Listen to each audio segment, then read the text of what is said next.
pakita ko sa inyo mga inaanak yung lagi kong baon na toolbox, and in case of emergency, kasyang-kasya to sa U-box ng mga motor nyo.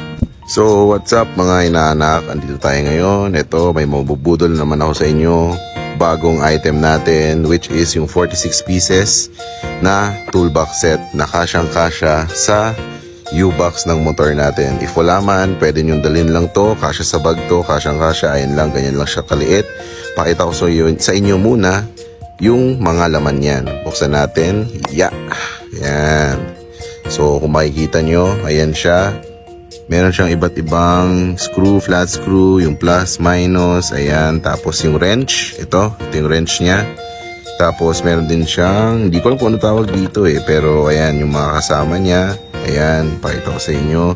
Tapos ang kinagandahan dito sa toolbox na to, ito, dito ako natuwa nagulat ako. Meron pala siyang Allen screw.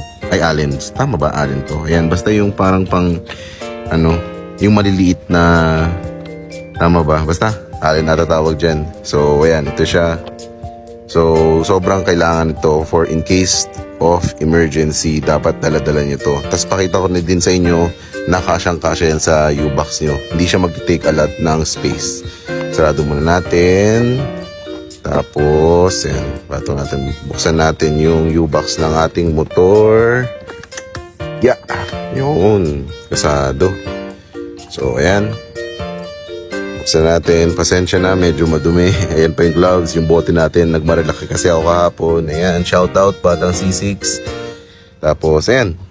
Yan lang yung mga baon ko. Tapos ito yung natin, portable na toolbox. Yan lang siya, so basically may espasyo pa siya dito. Sobrang laki ng diba?